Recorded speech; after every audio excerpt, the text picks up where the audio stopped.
Hello, my children. All are safe and sound, keeping good health. Okay, God bless you. Children, you are welcome to our history class. In the previous session, you heard about the two well-known chronicles, Akbarnama and Badshahnama.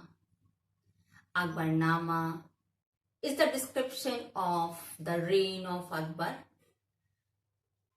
who was written by Abul Fazl, a courtier of Akbar.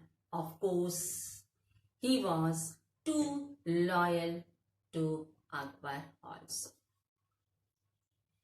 In Akbarnama, it is based on different resources and the records, the actual records and events are mentioned in Akbarnama, which has 3 volumes. A third volume is known as Aine Akbari. And the second one is Badshahnama. The chronicle name is Badshahnama. It details the reign of Shah Jahan, was authored by Abdul Hamid Lahori, a disciple of Abul Fazl. Badshahnama is the events of the official documents of the emperor's reign, written in 3 volumes, and each of the volume is detailed. It details the reign of 10 years, means each of the volume describe 10 years of the reign of the emperor. The third volume was chronicled by historian Waris. So today we are going to start point number 5.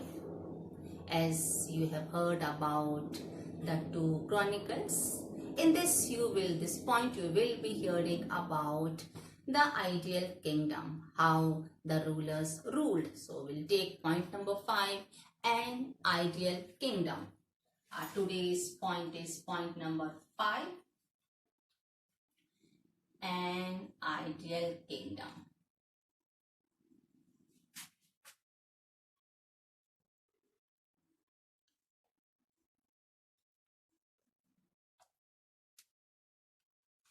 बच्चों, आपने पिछले session में अकबरनामा और बादशाहनामा के बारे में detail में सुना है। उसी पर आज हमारा टॉपिक है, उसी पीछे बताए गए शीर्षक से रिलेटेड है आज का टॉपिक, एक आदर्श राज्य। आज का टॉपिक है एक आदर्श राज्य, in which point number A will be a divine right. A divine right.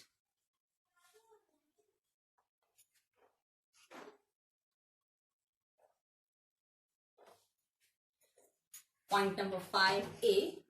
First point is a divine right, Devi Prakash. When we speak about the word ideal kingdom, it means the emperors ruled the empire really based on justice. Children, wherever there is justice, of course, there will be peace and harmony. So related to this, our first point is a divine right, Devi Prakash. जैसे कि आपने मुगल शासकों के बारे में सुना, वे अपने न्याय के लिए जाने जाते थे। मुगल शासक न्यायप्रिय थे, इसीलिए अनुशासन बना रहता था। उसी परिप्रेक्ष्य में पहला पॉइंट है दैवीय प्रकाश। So children, you have heard about the courtiers, दरबारी कवि, जो दरबारी लेखक थे, जो राजा के द्वारा नियुक्त किए जाते थे, उनके राजकाज का डिटेल लिखकर संरक्षित करने के लिए. So they only, with the help of different sources, they assessed that the powers which were given to the Mughal kings came directly from God. उन्होंने राजकाज के बारे में पूरा वर्णन लिखा और उन्होंने इस बात को पुष्ट किया कि मुगल शासकों को जो राज्य करने का अधिकार है वो सीधे ईश्वर की ओर से उन्हें प्राप्त है. And that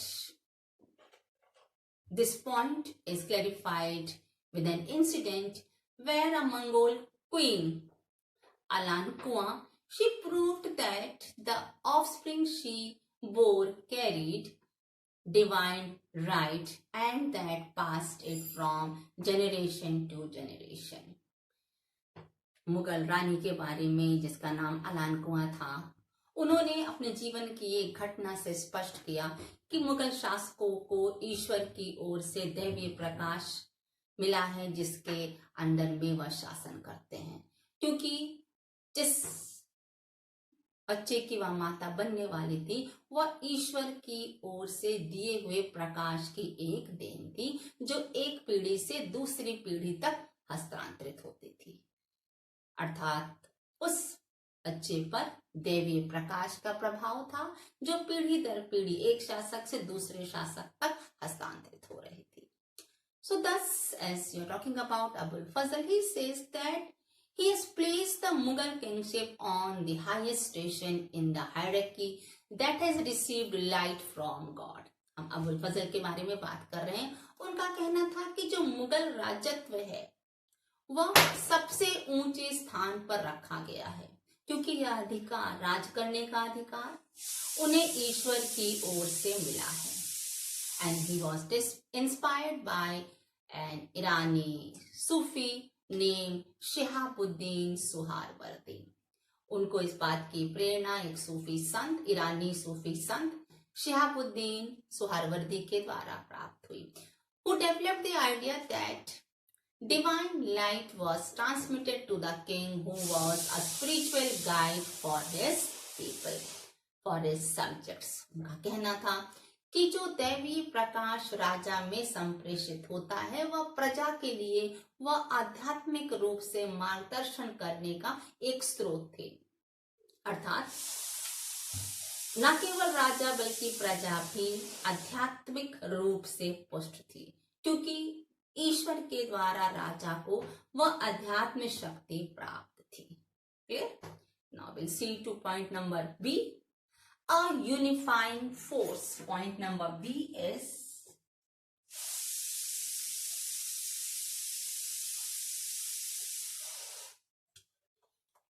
a unifying force.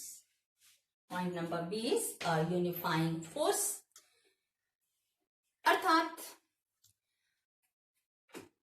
एकीकरण करना एक स्रोत था. राजा एकीकृत साम्राज्य करने में सफल थे.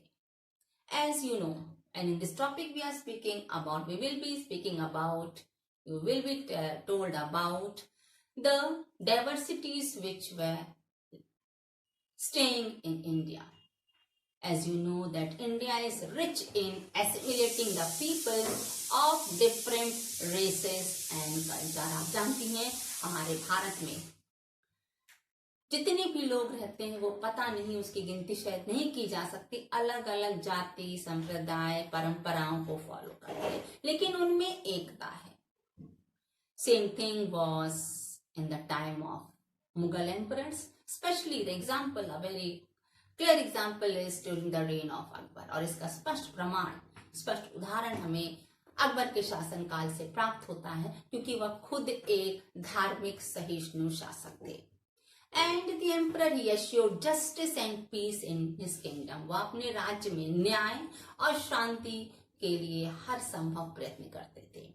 Abul Fazl he describes the ideals of Sulh Kul as the basic principle of administration.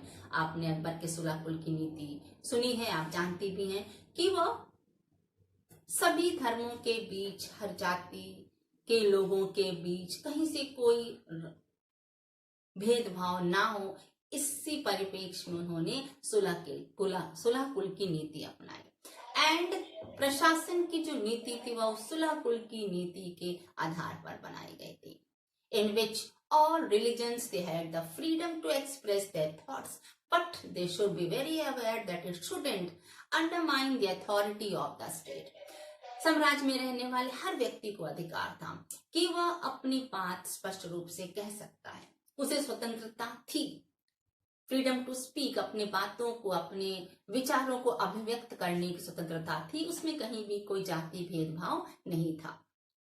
लेकिन इस बात का ध्यान दिया जाना चाहिए था कि उनकी इस फ्रीडम ऑफ स्पीच, जो उनको आजादी मिली अपने बातों, अपने विचारों को स्पष्ट करने के लिए, उसमें राज्य की सत्ता को कोई भी क्षति नहीं पहुंचनी चाहिए। अर्थात उनकी इस स्वतंत्रता के अधिकार का इस्तेमाल करते हुए जो राज्य के प्रिंसिपल हैं, राज्य के सिद्धांत हैं, उनकी अवहेलना नहीं की जानी चाहिए और नियम जिस प्रकार बने हैं, जाति भेदभाव की भावना लोगों में नहीं होगी। तो यह सभी के द्वारा माना जाना, अनुकरण करना अनिवार्य था ताकि लोगों में भी आपसी झगड़े ना हो। And the idea of सुलह कुल was implemented through the state policy। सुलह कुल की नीति की जो भावना थी वो राज्य की नीति के जरिए लागू की जाती थी, अर्थात वो एक इंस्ट्रक्शन, एक प्रकार का आदेश होता था। And nobles, as you know, that's now you heard about, that the people staying in the kingdom were of different caste, color or race. So the nobles under the Mughals, they also were Iranis, Turanis, Afghanis, Rajputs, etc., who were appointed according to their ability, and if the work, whatever was done by them, according to the services, according to the loyalty to the empire, for that also they were rewarded by the king.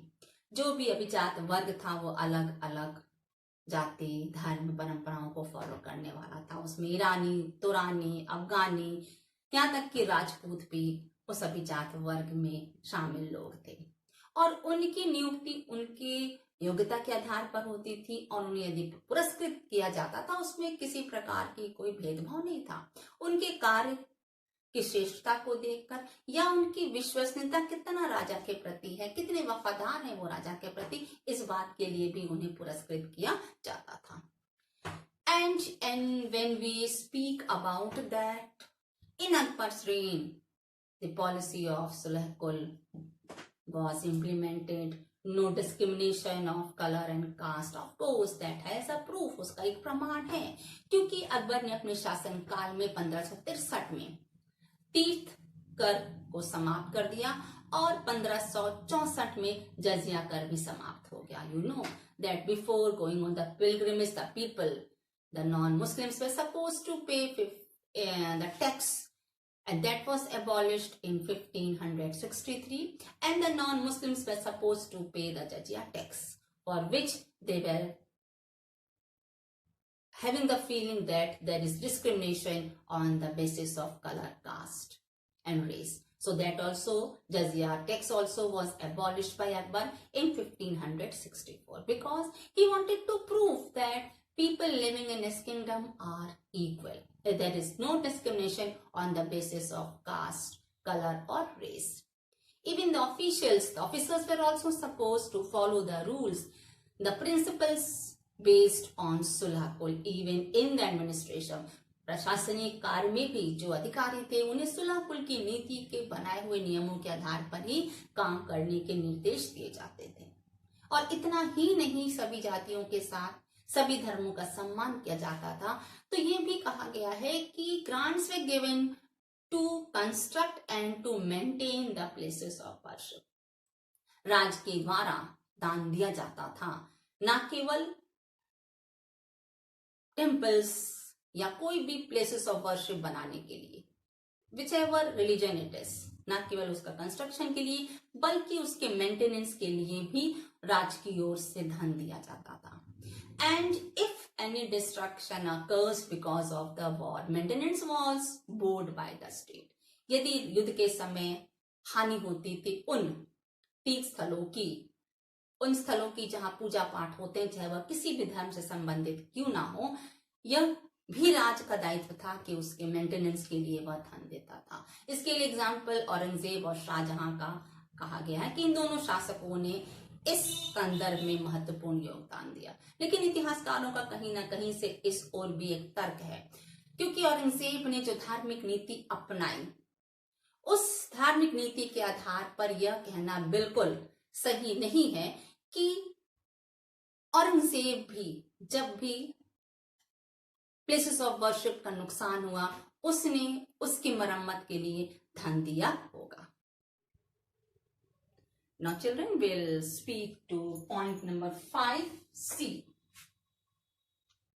5A, a divine right. 5B, a unifying force. Now we'll go to 5C, just sovereignty as social contract.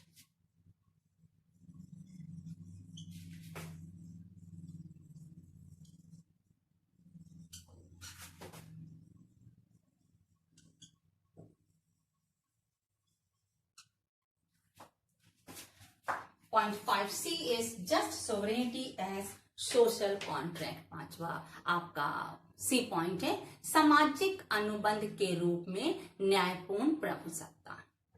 कि किस प्रकार, जैसे कि कहा जाता है कि मुगल शासक न्यायी थे, न्याय के क्षेत्र में, न्याय के संदर्भ में उन्होंने ऐसे काम किए जो प्रमाणित करता है कि मुगल दरबार में न्याय को महत्व दिया जाता था. So in this you will be hearing about it.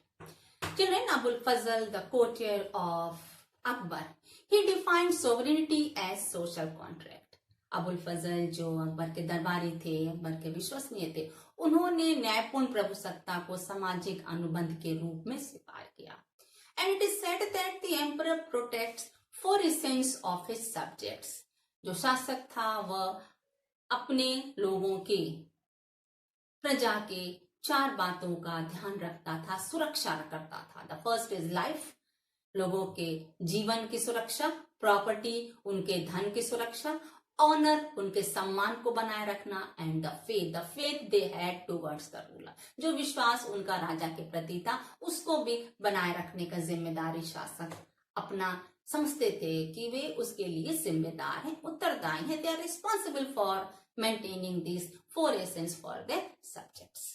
And in return, what did they want? They wanted obedience and share of resources.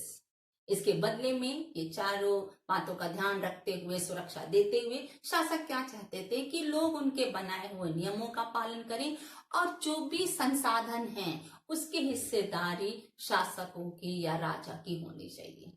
अब इस पॉइंट को थोड़ा सा क्लियर करेंगे. Share of resources were also expected by the king. For example, see if the crops are grown, of course it is the work of the farmer, but still they give the tax as revenue. It means the source, the resource which is used, the natural resource which is used by the people. From there also they have to give a share to the king. अर्थात जो भूमि से उर्वरा शक्ति से उत्पन्न अनाज है, ये सही है कि भूमि को उपजाऊ बनाने के लिए संसाधनों का प्रयोग होता है, लेकिन भूमि भी एक नेचुरल, एक प्राकृतिक देन है ईश्वर की ओर से. तो वहां जो भी अनाज उत्पन्न होता है उसमें सही है कि परिश्रम किसान का होता है, लेकिन उस अनाज का परसेंटेज आप पीछे पढ़े, आप जानती होंगी कि शासक की ओर से अनाज का भी परसेंटेज तय होता था कि कितने परसेंट तक production, what percentage of the production should be given to the king as revenue. Clear? So that was expected by the king in return. And you know that the tax which we pay, not only paid, but whatever we pay to the government, that is all used for the welfare of the people. हम जो भी कर के रूप में सरकार को देते हैं वह हमारे देश हित में, देश के विकास के लिए, प्रजा हितकारी कार्य के लिए, आवश्यकताओं की पूर्ति के लिए, आपातकालीन समय में भी जो आवश्यकताएं हमारी होती हैं उनकी सबकी पूर्ति के लिए ही हम कर के रूप में हमारे शासक को देते हैं. अर्थात उसका प्रयोग कहीं ना कहीं जनता या जनहित के लिए ही किया जाता है. And then we speak about when we have set justice, just sovereignty, and that can be only done if everything is just. अगर हम इस बात को क्लियर करते हैं कि राजा ये सारी सुरक्षा हमें देता है, 4 बातों की सुरक्षा अपने प्रजा को देता है, इसलिए उसके बदले में उसे इन संसाधनों में शेयर मिलना चाहिए, प्रजा को, लोगों को उसके आज्ञाओं का पालन करना चाहिए। तो ये कब होगा? जब न्यायपूर्ण प्रभु सत्ता रहेगी। केवल हम कर के रूप में दें या केवल राजा हमारी सुरक्षा करे, उनमें अगर जस्टिस नहीं है तो यह कार्य कभी भी पूर्ण रूप से सफल नहीं हो सकता है। अर्थात न्यायपूर्ण प्रभु सत्ता द्वारा ही यह सामाजिक अनुबंध के रूप में जो बातें कही गई हैं तभी सफल होंगे। Second, we speak about the justice. हम कहते हैं मुगल शासक न्याय प्रिय थे। So it is said, of course it's true, that the Mughal rulers were the highest virtue of Mughal monarchy. जो मुगल शासक थे वह राजतंत्र के लिए सच में अपने न्याय के लिए अनुकरणीय माने जाते हैं। एग्जाम्पल उसके है, क्योंकि उसका प्रमाण है, हमारे पास उसका उदाहरण है। The first order which was given by Akbar just after his accession was fastening of the chain of justice. Akbar ने जैसे वह उनका राज्यारोहण हुआ, उन्होंने जो सबसे पहले ऑर्डर दिया, उन्होंने क्या किया? न्याय की जंजीर टांगने का काम किया, न्याय की जंजीर लगवाई। क्यों? Because he wanted his people to come to him without any hesitation, because there can be mediators between the subject and the king, in which the king will not be aware of the reality and justice may not be successful, justice may not be given 100%। क्योंकि जो शिकायत है प्रजा की वो अगर राजा तक स्वयं नहीं पहुंचा पाता, बीच में यदि अड़चने हैं, तो शायद कहीं ना कहीं न्याय अन्याय के रूप में बदल जाएगा।